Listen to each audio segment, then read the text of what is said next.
ici, on a effectivement le bac avec des poissons. Voilà, donc là, même principe, hein, comme s'il venait d'arriver évidemment chez le particulier. Une parenthèse, souvent les gens s'inquiètent un peu quand ils ouvrent le colis, ils prennent les poissons, il n'est pas du tout coloré comme j'avais attendu. Faut pas oublier, les poissons qui ont voyagé dans une caisse dans le noir, ils ont pris évidemment leur couleur nocturne. Faut savoir, beaucoup de gens l'ignorent, les poissons ne sont pas colorés de la même manière souvent pendant la nuit et le jour. Celui qui connaît les poissons, qui en a déjà depuis un petit temps, il aura bien remarqué en allumant le matin, quand il réveille ses poissons, parce que évidemment eux dorment aussi, qui n'ont pas du tout la même couleur que ce qu'ils pourraient avoir pendant la journée. Donc vous étonnez pas. N'oubliez pas, pendant le transport, ils ont été dans le noir. On conseille généralement, quand le colis arrive chez vous, on ouvre, on les laisse quand même tranquilles 5 minutes, le temps qu'ils aient aussi le temps de se réveiller un petit peu, pas tout de suite aller, donc on ouvre, on les laisse un peu tranquilles, ils ont malgré tout voyagé, il ne faut pas l'oublier, et ensuite, une fois qu'ils sont réveillés, quelques minutes plus tard, hein, ils n'ont pas un réveil normalement trop difficile, on vient faire comme on a fait tout à l'heure pour les détritivores, c'est-à-dire qu'on vient les lâcher dans un récipient, un à un. Donc là je commence volontairement par les plus petits. Alors les poissons que je suis occupé de déballer maintenant sont des poissons qui font partie d'un kit que nous conseillons pour un aquarium jusque 200 litres que les gens peuvent évidemment retrouver sur le site aussi où il y a le descriptif. Alors il y a quoi? Il y a on a mis volontairement aussi quelques petits utilitaires, donc il y en a un ou deux pour l'entretien du sable, il y en a un pour manger des algues et après évidemment on a mis des choses qui sont compatibles entre elles et bien entendu aussi décoratives histoire d'avoir un petit peu de variation et que ce ne soit pas tous les mêmes. Voilà, très facile parce que bon, on ne peut pas se tromper avec ce type de kit. L'avantage c'est que nous on a fait ça à nouveau pour les débutants. De temps en temps il y en a un qui voudrait évidemment aller plus vite dans l'aquarium que ce qu'on veut. Pourquoi on a proposé ces kits? Même idée évidemment pour aider les gens un petit peu à faire leur choix. Par contre on peut le complémenter par la suite, ça pas de problème. Tout à fait. Il n'y a rien de... C'est des kits dans lesquels on n'a rien mis d'agressif, bien sûr. Alors, une chose à laquelle il faut faire attention, on va en parler et on va corriger ça tout de suite. Au fur et à mesure qu'on rajoute les poissons, bien entendu que le niveau d'eau dans le seau il monte. On doit faire attention, même s'il y a des couvercles qui sont prévus dans le kit d'acclimatation pour éviter qu'ils ne viennent à sauter dehors une fois qu'on aura amorcé le siphon. Au fur et à mesure, il est nécessaire évidemment d'évacuer de l'eau un peu à la fois pour ne pas aller au-delà de 5 à 6 cm d'eau dans le seau. Donc si je peux te demander d'évacuer un petit peu d'eau. Pendant ce temps-là, je vais continuer avec les autres. Voilà, ça sont les anthias et les pseudanthias. Souvent, ceux-là, ils essaient de se sauver. Ici, on a choisi des pseudanthias dispar. C'est une belle variété, une maintenance relativement simple, un poisson qui est très coloré, qui n'aime pas d'être seul. Donc, on conseille généralement de mettre en petits groupes. En l'occurrence, ici, dans le kit, on en a prévu 3. Gramma Loreto, c'est un grand classique, très coloré, pas méchant, et de maintenance facile aussi.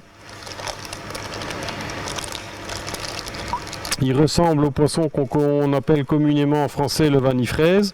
La différence entre le Gramma Loreto et le vanille-fraise, c'est que celui-là reste beaucoup plus coloré à long terme, il devient un peu plus grand et il est aussi moins agressif.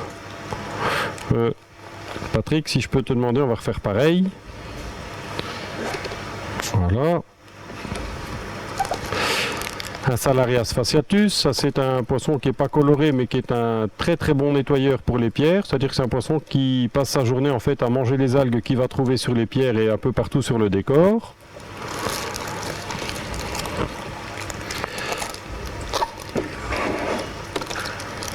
Bon, le détail en fait du contenu des différents kits, les gens vont trouver bien entendu sur le site. Voilà, on a mis un Zebrasoma flavescens, donc qui est en fait un chirurgien, aussi un grand classique. Un beau poisson de maintenance facile, c'est un des chirurgiens qui grandit le moins et qui va nous apporter un petit peu de couleur jaune dans l'aquarium. Ah, par contre, il n'y a pas de mélo là. Non, là on n'en a pas mis. Bon, c'est un grand classique, on aurait pu en mettre, il n'y a aucune incompatibilité. Mais ici, le kit en l'occurrence n'en comporte pas.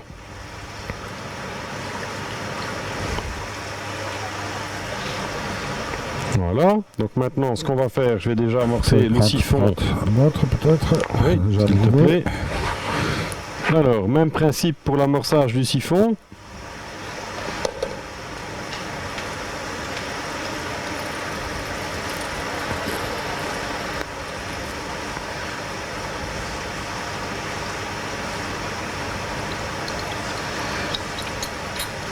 Voilà, le temps clair. Hop. Voilà.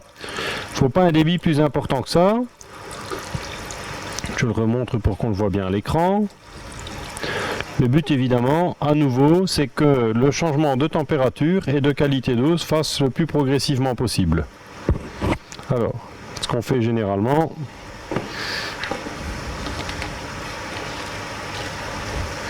tout simplement, on met le petit couvercle pour éviter qu'il ne puisse sauter si jamais on veut faire un petit quelque chose d'autre entre deux. Comme ça, on est certain qu'ils ne vont pas se retrouver à côté du seau.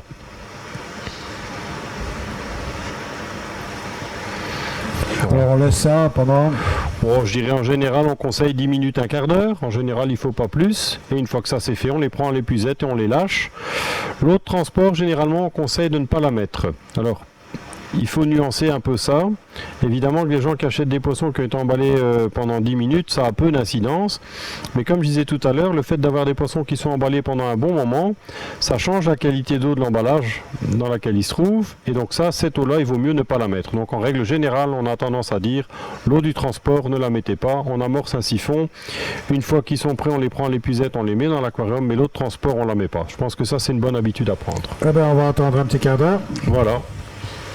Alors voilà. Alors, le petit quart d'heure est passé, on voit, ça s'est bien rempli. Voilà, tout à fait. On va prendre les deux.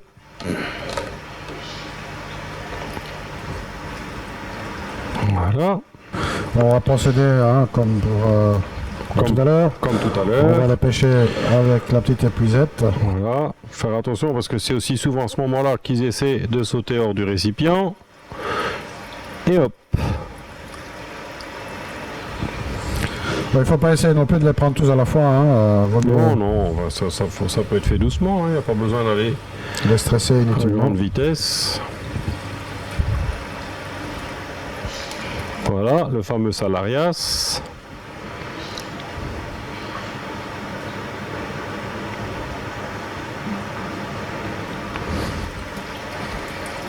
Les deux magnificas qui eux, vont généralement assez vite se cacher au début.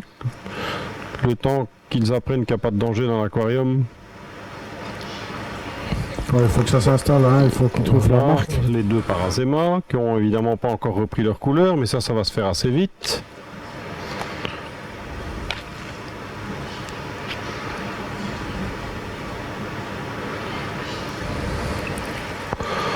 Nos trois Pseudanthias.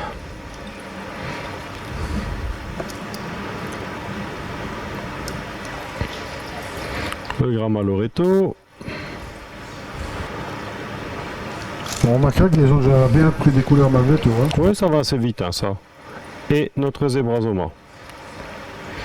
Et voilà, donc ça c'est fait. Alors, qu'est-ce qu'on peut encore ajouter? Il n'est pas nécessaire de les nourrir évidemment tout de suite. Des gens, là aussi, je m'adresse aux débutants. Souvent les gens pensent parce qu'ils viennent d'être déplacés, d'être déménagés, qu'ils ont tout de suite besoin à manger. Si je devais donner à manger maintenant, à mon avis, il y en a une partie qui ne mangera même pas. Il faut quand même vite quelques heures. Donc si vous les recevez, je dirais aller par exemple le matin, en fin de journée, vous pouvez donner un peu de nourriture en petite quantité. Mais il ne faut pas vouloir aller donner à manger tout de suite. Maintenant, ce qu'ils ont besoin, c'est d'être le plus tranquille possible. C'est la raison pour laquelle on a d'abord mis les détritivores et les coraux quand on a d'autres choses à mettre que des poissons, pour terminer par les poissons, telle sorte qu'une fois que les poissons sont lâchés, on puisse les laisser tranquilles le plus possible. Ici, il s'agit d'une première introduction, c'est-à-dire qu'il n'y avait pas encore d'autres poissons dans l'aquarium. C'est important d'en parler aussi. Quand on rajoute des poissons dans un aquarium où il y en a déjà, souvent les nouveaux arrivants se font agresser et attaquer par les anciens, qui les voient arriver entre guillemets comme des concurrents par rapport à l'espace et par rapport au territoire. Donc qu'est-ce qu'on conseille de faire dans ces cas-là? Quand on voit que des anciens poissons, comme c'est le cas par exemple des chirurgiens, qui n'accueillent généralement pas bien les nouveaux arrivants, éteindre la lumière, c'est un facteur qui peut aider. Un autre facteur qui peut aider, c'est de les mettre dans l'aquarium, les suspendre dans l'aquarium, et pourquoi pas utiliser les seaux transparents qu'on utilise pour les kits d'acclimatation, pour permettre aux anciens et aux nouveaux de se voir sans encore pouvoir s'agresser entre guillemets l'un l'autre, en sachant que c'est souvent évidemment l'ancien qui va agresser le nouveau, qui arrive dans un nouvel environnement qu'il ne connaît pas. Donc qu'est-ce qu'on fait? On fait en sorte qu'ils puissent se voir. Ça permet tout de suite d'avoir une petite idée si les anciens ils ont vraiment des mauvaises intentions, et si c'est le cas, éteindre la la lumière, ça c'est un facteur. On peut dans ce cas-là donner à manger aux anciens, ça les calme généralement pendant qu'ils sont occupés à manger, ils laissent un peu les autres tranquilles, ça c'est un deuxième facteur.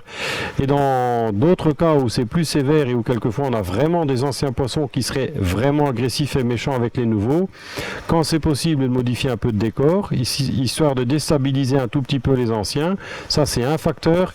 Et le scénario catastrophe, quand il y en a vraiment un qui est méchant au point de vouloir aller les agresser à un niveau qui pourrait être dangereux pour les nouveaux, là la meilleure solution évidemment c'est de retirer le nouveau ou l'ancien. Donc ça c'est un point important, mais l'agressivité c'est quelque chose à surveiller au départ. Et c'est pas dire on les met, on les laisse se débrouiller, c'est pas toujours la meilleure solution. Donc ça il faut faire attention. Ici c'est un problème qu'on n'a pas puisque ce sont tous des nouveaux. Alors ici maintenant David, ça y est, il y a les poissons, il y a les coraux. Il faudrait peut-être aussi prévoir un petit peu de nourriture. Alors qu'est-ce que tu conseilles?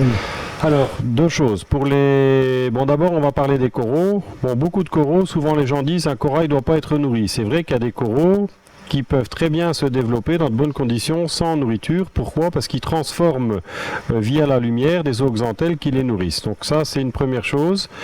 Malgré tout, même les coraux qui sont comme ça, ce qu'on appelle photosynthétiques, s'ils ont des grands polypes bien déployés, c'est aussi dans le but d'attraper de la nourriture. Donc on conseille malgré tout, même pour des coraux qui n'ont pas besoin nécessairement de grandes quantités de nourriture, d'apporter un peu de plancton. Ça existe en liquide, en surgelé, maintenant même en lyophilisé. On a des très bonnes nourritures pour les coraux. Il est évident que quelqu'un qui nourrit ses coraux aura des meilleurs résultats que quelqu'un qui les laisse évidemment que de vivre que de lumière. Ça, c'est un point important. Ça dépend bien entendu des coraux. Il y a des coraux qui doivent être nourris. Certains coraux, c'est souvent le cas des coraux à dominance rouge et orange, eux doivent être nourris chaque jour. Ce sont des coraux qui, en fait, vivent dans des endroits où il y a du plancton pratiquement tout le temps, ou de manière régulière en tout cas, et donc ils doivent être alimentés. Ça, c'est un deuxième point. Pour ce qui est des poissons, qu'est-ce qu'on conseille comme nourriture? Évidemment que tous les poissons ne mangent pas la même chose, en fonction de la taille des poissons, en fonction des variétés, et ça devient quelque chose de théorique. Celui qui ne connaît pas le poisson, il ne sait pas nécessairement savoir non plus ce qu'il doit donner à manger, ça va de soi. Qu'est-ce qu'on conseille? Pour une population telle qu'on a mise là, le mieux c'est évidemment, pour les poissons comme pour nous, évidemment de varier. Donc là on a un chirurgien, on voit bien qu'il y a des petites algues à droite à gauche, c'est ce qui va commencer par aller manger. Mais il faut évidemment autre chose. Donc nous ce qu'on fait, pour une population telle que celle-là, on donne un mélange de nourriture surgelée et de nourriture sèche, c'est-à-dire des artémias, des mysis surgelées, ça c'est des petits crustacés qui sont adaptés à tous les petits poissons comme ça. En nourriture sèche, des petits granulés. Pourquoi les granulés? Parce que c'est intéressant lorsqu'on part en vacances d'avoir des poissons qui sont acclimatés à autre chose que du surgelé, ce qui peut permettre l'installation d'un petit distributeur automatique de nourriture. Ça c'est aussi quelque chose d'appréciable. Et s'il y a quelqu'un d'autre qui vient entre deux, pendant l'absence de donner des granulés, c'est évidemment plus simple que de donner du surgelé. Ça, c'est un point important. Et dernière chose qu'on conseille aussi, c'est des nourritures à base d'algues. Ça existe en flocons, ça existe sous forme de feuilles, plus spécialement pour les chirurgiens et les poissons-anges dont ils ont vraiment besoin dans leur régime. Alors David, voilà, ça c'est pour la nourriture. Bon, l'éclairage, on a dit, il faut le modifier, on va augmenter le temps d'éclairage, forcément. Voilà. Et puis après, il y aura toute la partie entretien.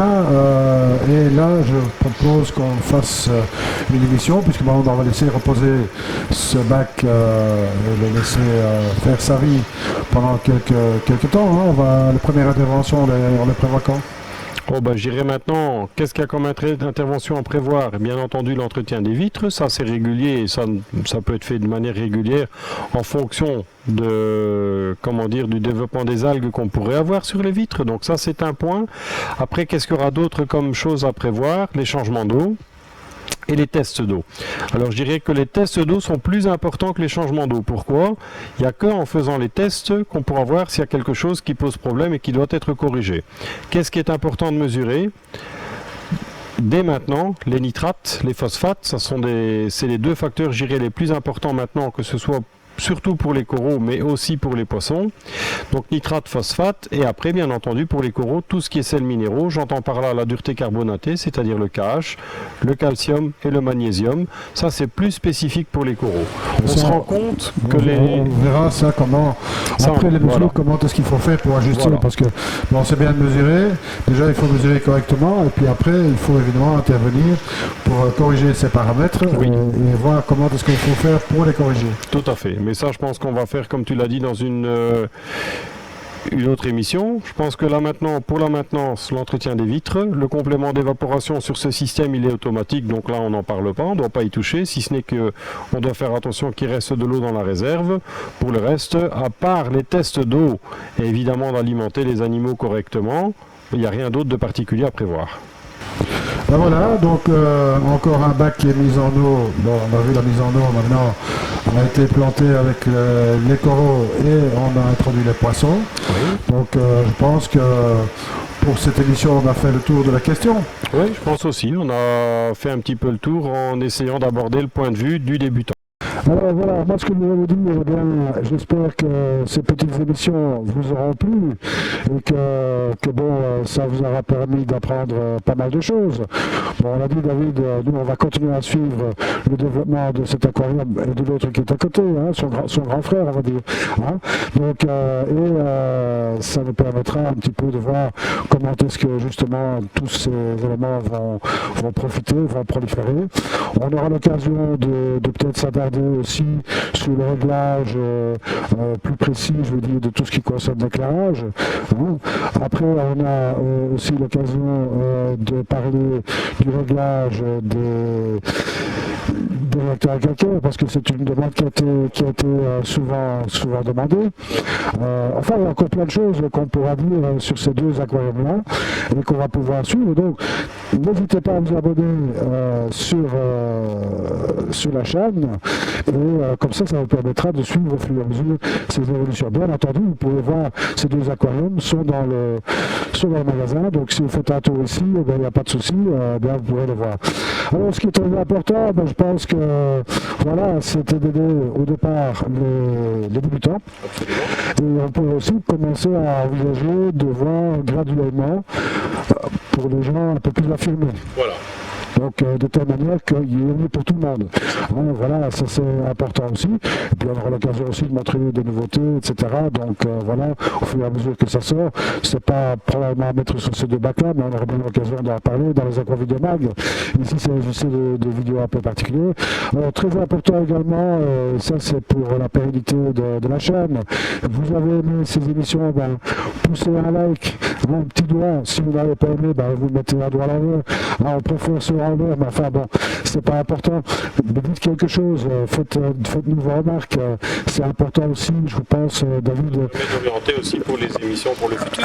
Les émissions, mais si vous avez des remarques sur Poisson d'Or, bien sûr les différentes émissions qu'on réalise, n'hésitez pas, on n'est pas fermé à toutes les remarques possibles et imaginables. Donc voilà, David, moi je te remercie pour cette émission-ci, mais c'est pas fini, donc restez avec nous parce qu'il y en aura d'autres et en attendant, surtout, ne soyez pas sages, salut à tous. À bientôt.